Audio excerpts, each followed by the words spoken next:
हमलों का मकसद है सांप्रदायिक हिंसा फैलाना था। शरीर के निशान से धर्म की पहचान की, पाकिस्तान से सीधे संपर्क में थे हमलावर। प्रशिक्षित आतंकियों ने दी थी इनको ट्रेनिंग, यानी कि प्रशिक्षित आतंकियों ने इन्हें ट्रेनिंग दी हुई थी और ऐसे में पाकिस्तान से इनका सीधा संपर्क था। ये बड़ा अपडेट सामने आ रहा है रोहित जी, बड़ा अपडेट सामने आ रहा है। पाकिस्तान से सीधा संपर्क था हमलावरों का और ऐसे में शरीर पर निशान देखे गए। उसके बाद ये पहचान की गई कि अगर हिंदुस्तानी है तभी, मतलब हिंदू है तो उसी वक्त जो है खात्मा करना है। सोचिए जरा कितने अफसोस की बात है। कहा जाता है कि इतना भी मजहब में ना खो जाए कि अपने खुदा को बचाने के लिए इंसान का ही कत्ल करना पड़े।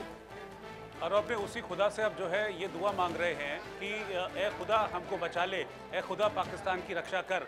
पाकिस्तान के उप प्रधानमंत्री हैं इसाक डार, जो अभी तालिबान से थप्पड़ खाकर वापस लौटे हैं, वो उसी खुदा से कह रहे हैं कि अल्लाह हमको बचा ले भारत के कहर से, भारत के प्रकोप से। तब उनको अल्लाह याद नहीं आया जब वो इस तरह का उनके आतंकी जो अटैक कर रहे थे और उनके आतंकी यहाँ पर हिंदुस्तान में धर्म पूछ कर पहलगाम में लोगों को मौत के घाट उतार रहे थे। ये दरअसल एक तीर से दो शिकार करने की कोशिश की गई है पाकिस्तान के इन आतंकियों की तरफ से। मैं आपको बताऊं, एक तो इनका मकसद रहता ही है कि जो सामने आया उसको खत्म कर दो, क्योंकि इनका मकसद है आतंक फैलाना, डर फैलाना। लेकिन इस बार इन्होंने दोहरी चाल चली है। इस बार ये धर्म पूछकर दरअसल इन्होंने ये एक सांप्रदायिक एंगल इस पूरे मामले को देने की कोशिश की है। तो इस तरह की जो घटिया सोच है, इस तरीके की जो गंदी सोच है, वो भी अब सोचिए कि पाकिस्तान की तरफ से रची जा रही है। इसमें एक तो नुकसान हुआ ही भारत के लोगों का, इसके साथ ही साथ एक सांप्रदायिकता का बीज बोने की कोशिश भी इस अटैक के जरिए की गई है। लेकिन इसको अच्छी तरीके से समझ चुका है भारत।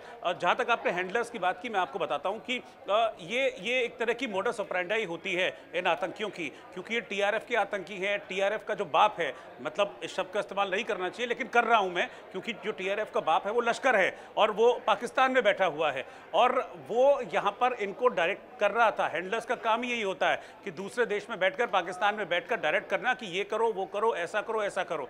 तो इनका हैंडलर, मुझे जहां तक लगता है, उसका नाम सज्जाद गुल है, क्योंकि जो टीआरएफ का जो मुखिया है सज्जाद गुल, वही टीआरएफ को पूरी तरह से हैंडल करता है। वो पाकिस्तान में है, तो ये बात मानी जा रही है कि सज्जाद गुल ही वो शख्स है जो कि इन आतंकियों का हैंडलर था और पाकिस्तान में बैठे बैठे इन आतंकियों को डायरेक्ट कर रहा था कि तुमको कहां जाना है, किससे मिलना है, हथियार तुमको कहां से मिलेंगे, किस रूट से दाखिल होना है, जो तुम्हारे ओवरग्राउंड वर्कर्स हैं या स्लीपर सेल्स हैं, किससे तुमको मदद लेनी है, किस रूट से अटैक करना है, कैसे रेकी करनी, ये सारी चीज़ों को सज्जाद गुल, जैसा कि जानकारी मिल रही है, वो इन सारी चीज़ों को हैंडल कर रहा था और उसके बाद इस तरह का अटैक प्लान किया गया। लेकिन इससे मैं आपको बता दूं कि कोई इनमें से कोई बचेगा नहीं। इस पर जब एक्शन होगा तो बहुत स्ट्रांग होगा। जैसा कि मनोहर ने भी बताया भी है कि सीसीएस की बैठक का इंतजार है और आप घड़ी मिला लीजिए, अभी 2:45 हो रहे हैं। अब से 3.25 घंटे बाद 6 बजे सीसीएस की बैठक होनी है और सीसीएस की बैठक में आप ये मान के चलिए कुछ स्ट्रांग फैसला जरूर होगा। प्रधानमंत्री नरेंद्र मोदी जो है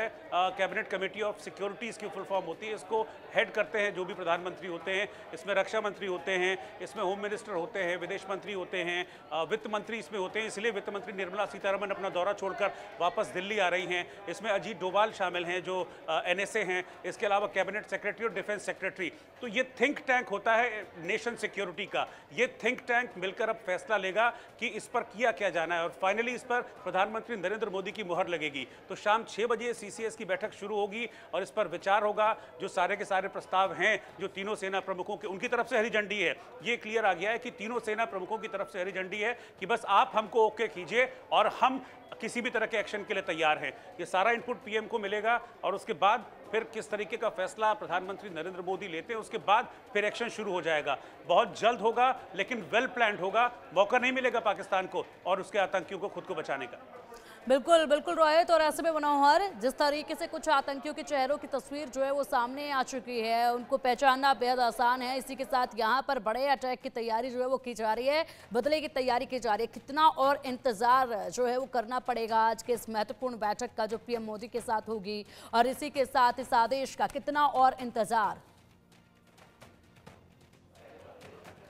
है ना। ये बदले की इंतजार की घड़ी ज्यादा लंबी होने वाली नहीं है। बहुत जल्द जो है तो पाकिस्तान से बदला लिया जाएगा।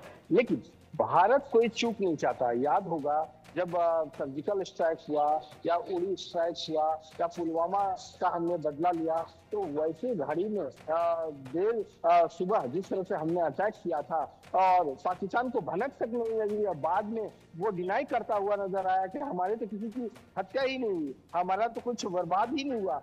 भारत झूठ बोल रहा है। और ऐसी स्थिति में पाकिस्तान इस तरह की बहानेबाजी करता नजर आ रहा था। लेकिन बाद में जब पाकिस्तान के संसद में उनके सांसद ही ये बोलते नजर आए थे कि भारत से सीखो, भारत ने हमें सबक सिखाया, तो अब वही भारत है और ज्यादा हम लोग इससे मजबूत हैं। प्रधानमंत्री नरेंद्र मोदी ने कल भी कहा है, उन्होंने कहा एक्सपोज के कि अब हम इस घटना के बाद और ज्यादा मजबूती से खड़े होंगे। तो आप समझ जाइए कि इसका मतलब क्या है। इसका मतलब साफ है, पाकिस्तान अब आप को जो है तो पानी पीने नहीं देंगे, आप सांस नहीं ले सकते हैं, आपको हम ऐसा सबक सिखाएंगे कि आप जिंदगी भर याद रखेंगे। तो ऐसी प्लानिंग चल रही है भारत सरकार की। इसीलिए देर शाम जब बैठक होगी तो उसमें फाइनल मोहर लगेगी आखिरकार हमें करना क्या है। इस तरह से पाकिस्तान को इस तरह फटकली देनी है, क्योंकि भारत सरकार लगातार इस बात को लेकर के कहते आए हैं, चाहे कारगिल में प्रधानमंत्री गए हों या फिर राजनाथ सिंह गए हों, कई मंच पर उन्होंने कहा है,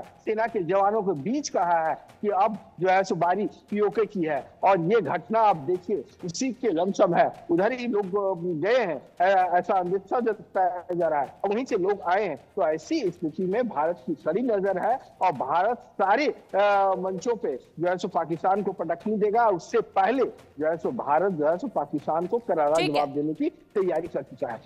ठीक है, बिल्कुल मनोहर, बिल्कुल जिस तरीके से आपने कहा कि अब ये जो घड़ी है, ये जो पल है, ये दूर नहीं है जब बदला लिया जाएगा। ऐसे में रोहित जी अगर बात की जाए तो जिस तरीके से भी देख पा रहे हैं हिंदुस्तान में बहुत से ऐसी चीजें हैं जो कुल मिलाकर चारों तरफ से इशारा कर रही हैं। पाकिस्तान में जिस तरीके से मुनीर ने अपनी स्पीच दी थी, उसमें जो जहर उसने उगला था, वो जहर जो है वो सभी ने सुना था और उसके ऊपर भी लगातार जो है वो डिबेट देखी गई थी। उसके बाद अगर बात की जाए तो यहाँ पर जो अब फिलहाल अमेरिका के उपराष्ट्रपति पहुंचे हुए हैं भारत में, उस वक्त ये हमला होना पहलगाम में, क्योंकि इससे पहले जब डोनाल्ड ट्रंप पहुंचे हुए थे भारत दौरे पर तो दिल्ली में दंगे हुए थे।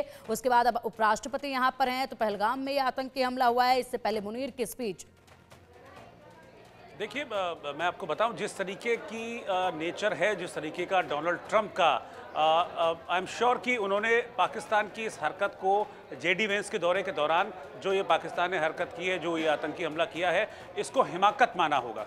मैं साफ, क्योंकि जिस तरीके का डोनाल्ड ट्रंप का नेचर है और बावजूद इसके कि जब आपको याद होगा कि अभी करीब 1.5 महीने पहले जब प्रधानमंत्री नरेंद्र मोदी अमेरिका दौरे पर गए थे तो दोनों ने एक ही मंच से एक साथ खड़े होकर बड़ा लाउड एंड क्लियर मैसेज दिया था आतंकवाद को लेकर, और बाकायदा उसमें पाकिस्तान का जिक्र था कि अपनी धरती पर पाकिस्तान आतंकियों को पनाह देना बंद करे, अपनी धरती का आतंक के लिए इस्तेमाल होना पाकिस्तान बंद कराए।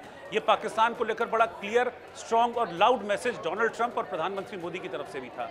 और लेकिन उसके बाद हमने देखा कि किसी भी तरह का जो पाकिस्तान है वो माना नहीं है। आतंकी गतिविधियों को लगातार पाकिस्तान ने बढ़ावा दिया ही है। और अब जिस तरीके का अटैक हुआ है, मुझे लगता है कि डोनाल्ड ट्रंप इसको हिमाकत की तरह लेंगे और कुछ ना कुछ चल रहा होगा। हालांकि उन्होंने संवेदना प्रकट की है और साथ ही साथ ये भी कहा है कि इस मुश्किल वक्त में आतंक के खिलाफ हम भारत के साथ कंधे से कंधा मिलाकर खड़े हैं। बिल्कुल रोहित जी, और बस अब इंतजार है, तो यही इंतजार है कि ये इंतकाम की घड़ी